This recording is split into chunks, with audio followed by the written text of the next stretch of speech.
Salam rekan Innovasurance, kita bertemu lagi di 10 menit belajar audit dan risk bersama saya Pandi Prista Sregar. Rekan-rekan, kita pernah mendengar mengenai remote auditing. Tapi dalam kondisi pandemi ini, kita dihadapkan pada situasi new normal. Kita tidak bisa atau mungkin terbatas kegiatannya untuk melakukan audit secara tatap muka, dan juga kita harus melakukan secara jarak jauh. Nah, sebenarnya Institute of Internal Auditor sudah mengeluarkan satu panduan ya, yang memberikan panduan mengenai proses audit jarak jauh, dan kita bisa menyesuaikan aktivitas kita mengikuti panduan ini. Yuk kita simak sesi berikut ini mengenai bagaimana cara melakukan remote auditing.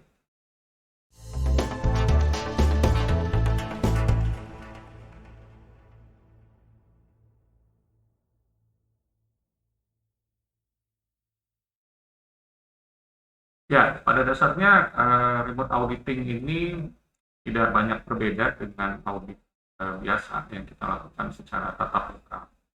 Ini kita melakukan pertemuan di dunia maya atau secara virtual dengan menggunakan telepresence meeting, yang mungkin rekan-rekan sering menggunakan Zoom atau Google Meeting ya dan sebagainya. Dan ini juga ada korelasinya dengan proses audit HR pernah saya sampaikan di sesi sebelumnya, di mana pertemuan-pertemuan ini akan menjadi lebih sering, sehingga remote auditing ini juga membuat interaksi kita dengan auditi itu menjadi lebih sering, karena di dalam kegiatan audit ini kita dapat melibatkan auditi ya untuk melakukan akses atau memperlihatkan dokumen atau data yang kita perlukan secara interaktif dan juga real time ya, dengan menggunakan beberapa tools yang nanti kita akan lihat ya. Dan tentunya Anda juga perlu mengatur tata cara dan cara kerja secara jarak jauh ini. Saya sarankan Anda membuat ini dalam satu prosedur internal di internal audit Anda, dan Anda bisa mengadopsi panduan dari IAA. Kemudian tentunya karena kita jarang melakukan interaksi secara tatap muka, kita juga jarang melakukan meeting secara fisik gitu ya, kita harusnya bisa menggunakan beberapa tools untuk manajemen project. Kali ini nanti saya akan perlihatkan ada tools yang bernama Slack plus Trello yang sifatnya freeware ya, dan bisa kita gunakan untuk melakukan kolaborasi dan juga aktivitas manajemen proyek. Karena pada prinsipnya penugasan audit itu adalah mirip dengan aktivitas dari proyek ya, dan tentunya kita membutuhkan project management tools yang mumpuni. Kemudian disarankan juga kita, karena umumnya kita melakukan akses terhadap dokumen-dokumen digital, maka kita memiliki satu penyimpanan platform untuk penyimpanan dokumen digital, di mana Anda bisa menggunakan platform yang berbasis komputasi awan atau cloud-based computing. Dan dalam hal ini tentunya beberapa office automation yang tersedia ya, seperti Google Cloud, AWS, dan Microsoft Azure itu sudah menyediakan fitur tersebut. Ini bisa Anda gunakan sesuai dengan lisensi yang dimiliki oleh organisasi Anda.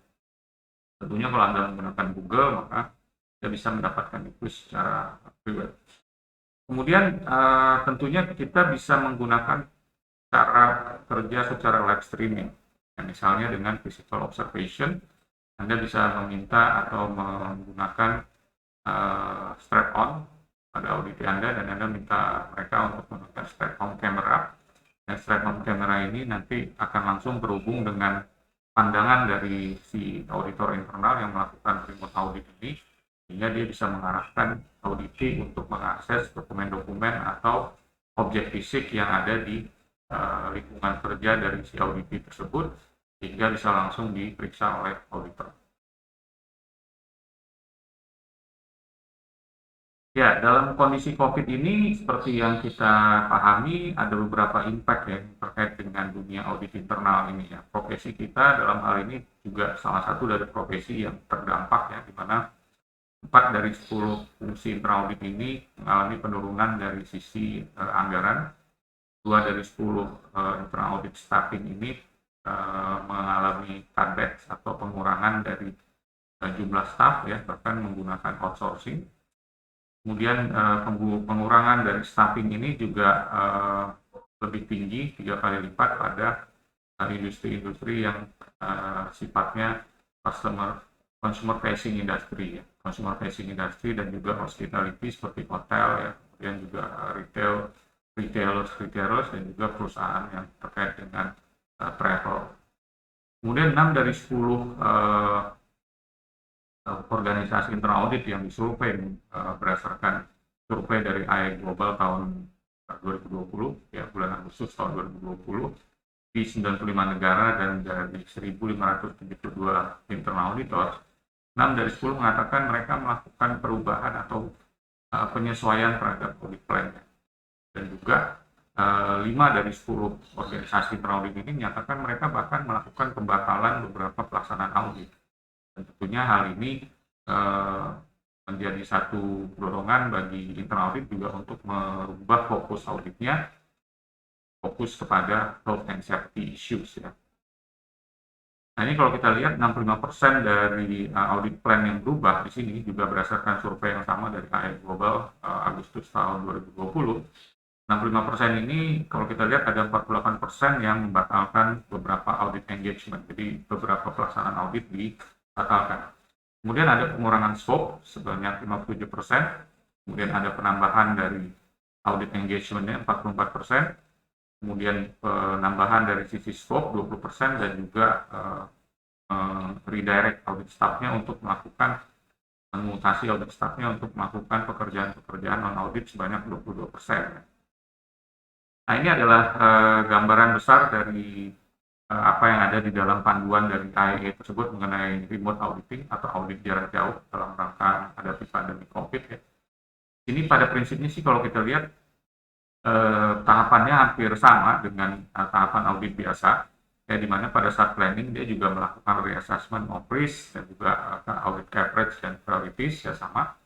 Kemudian pada saat kita melakukan dokumen review, nah di sini ada perbedaan di mana kita lebih sering bersentuhan dengan dokumen yang sifatnya digital dan umumnya dokumen-dokumen digital ini tersimpan secara terpusat ya di satu repositori yang tersentralisasi. Dan disarankan juga dokumen ini ditandatangani menggunakan electronic signature atau tanda tangan elektronis ya. Dan nanti saya akan sampaikan ada beberapa juga di Indonesia yang sudah memberikan jasa untuk tanda tangan digital ya. Dan pada saat kita melakukan site observation di sini secara remote auditing kita tidak datang ke lokasi tersebut secara fisik, kita tidak datang karena ada pembatasan ya. Tapi kita melakukan secara remote, jadi kita bisa meminta auditi kita untuk menggunakan kameranya, bisa dari kamera handphone atau kamera khusus yang kita sediakan. Kemudian kamera itu akan dilekatkan bisa di kepala atau di dadanya, sehingga pandangan dari auditi kita juga bisa kita lihat secara interaktif dan real time. Itu disebut dengan remote video streaming. Dan tentunya dalam hal ini kita membutuhkan bandwidth dan juga komunikasi data yang baik ya untuk memungkinkan kita melakukan proses untuk video streaming tersebut. Dan pada saat kita melakukan diskusi, meeting dan diskusi dan juga pembahasan mengenai hasil-hasil audit, maka kita bisa menggunakan video conferencing atau kita menerapkan feature-feature dari kolaborasi yang sebelumnya sudah ada seperti email ya, atau mungkin Anda memiliki Office chat yang khusus ya, misalnya Anda punya Microsoft Teams dan sebagainya, Anda bisa menggunakan itu untuk melakukan remote interview. Dan pada saat meeting tentunya Anda akan melakukannya secara video conferencing dengan menggunakan tools yang sudah saya sebutkan sebelumnya seperti Zoom, Google Meeting, ya, Microsoft Teams dan sebagainya. Reporting juga demikian, maka reporting yang akan dihasilkan di sini karena Anda tidak melakukan pencetakan dan Anda tidak melakukan distribusi dokumen itu secara fisik, maka Anda akan mendistribusi dokumen itu secara digital. Anda bisa distribusikan melalui email atau menempatkannya di centralized repository dari organisasi Anda. So ini di beberapa pelaksanaan di mana audit ini terkait dengan standarisasi, misalnya ISO ya, maka ISO juga memungkinkan untuk melakukan ini.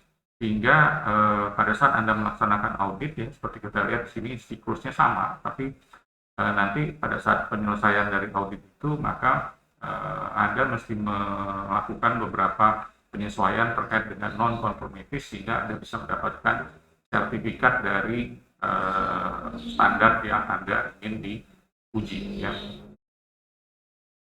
Nah, ini ada beberapa tools yang tersedia untuk melakukan remote auditing tools. Yang pertama ya tentunya terkait dengan telepresence meeting. Ini kita lihat ada beberapa tools yang mulai dari WhatsApp call, kemudian Zoom, ya, kemudian Microsoft Teams, ya, Skype dan sebagainya. Kemudian ada yang namanya collaborative workflow. Ini Anda bisa akses di Slack, ya, namanya Slack, dan di sini Anda bisa menggunakan itu seperti halnya Anda menggunakan Microsoft Outlook, teman-teman. Ya. Jadi kalau di Microsoft Outlook itu kan Anda bisa berbagi email, ya, Anda bisa berbagi file, ya, Anda bisa menggunakan SharePoint-nya, kemudian Anda juga bisa bikin chat atau small message gitu ya. Nah, Slack juga memungkinkan hal tersebut. Anda bisa akses dan coba-coba ini ya. Kemudian untuk terkait dengan simultaneous editing, tentunya kita ketahui bahwa kita dibantu dengan Google Docs di sini. Google Docs sendiri juga bisa dipakai untuk melakukan remote auditing dan kolaboratif editing. Jadi artinya beberapa pihak bisa langsung mengakses satu dokumen yang sama untuk melakukan proses edit secara bersama-sama. Ya, tentunya maksudnya bersama di sini adalah bergantian, ya, sehingga mereka bisa mengakses satu dokumen yang sama. Kemudian untuk terkait dengan cloud computing, repository dan sebagainya, Anda bisa menggunakan teknologi Google Cloud Platform. Telkom Cloud juga menyediakan mutasi awan ini untuk sifatnya bisnis client, Microsoft Azure dan juga Amazon Web Service. Anda juga bisa sebagai salah satu alternatif di sini ya. Kemudian untuk tanda tangan digital, tentunya Anda bisa mengakses melalui balai sertifikasi elektronik ya, yang di kita. Kemudian Anda bisa pakai DocuSign misalnya.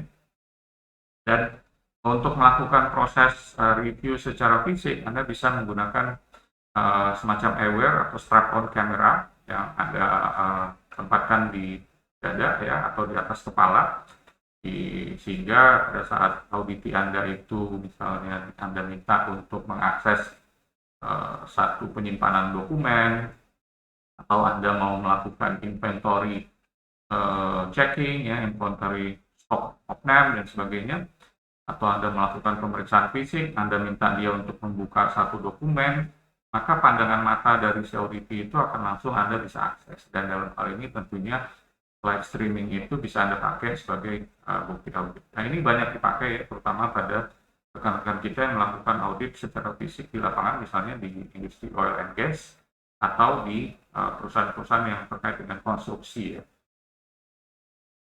Nah, ini yang saya sampaikan tadi, ya Anda bisa pakai Slack ya.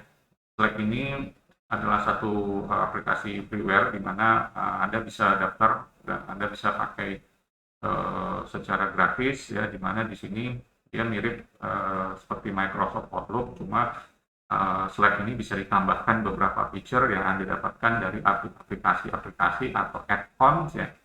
Di sini contohnya Anda mau bikin survei dengan Polly namanya ya, Anda bisa bikin polls atau survei. Kemudian Anda juga bisa bikin stand up bot ya dengan stand up link ya. Anda juga di sini ada Dropbox ya. Bahkan ada beberapa feature yang untuk melakukan telepresence seperti Zoom, Anda juga bisa add-on itu ke dalam Slack, sehingga semua grup Anda yang terlibat di dalam pekerjaan secara kolaboratif itu secara tim akan bisa mengakses satu direktori yang sama. Dan ini seperti halnya Anda menggunakan Microsoft Teams atau Microsoft Outlook ya. Cuma bedanya di sini adalah dia sifatnya private. Oke, teman-teman semua, mungkin itu yang bisa saya sampaikan dalam kesempatan ini. Mudah-mudahan bisa bermanfaat untuk teman-teman semua. Tetap jaga kesehatan kita dan kita bertemu lagi di sesi belajar audit dan risk bersama saya Pandi Haristar Siregar di kesempatan berikutnya. Terima kasih.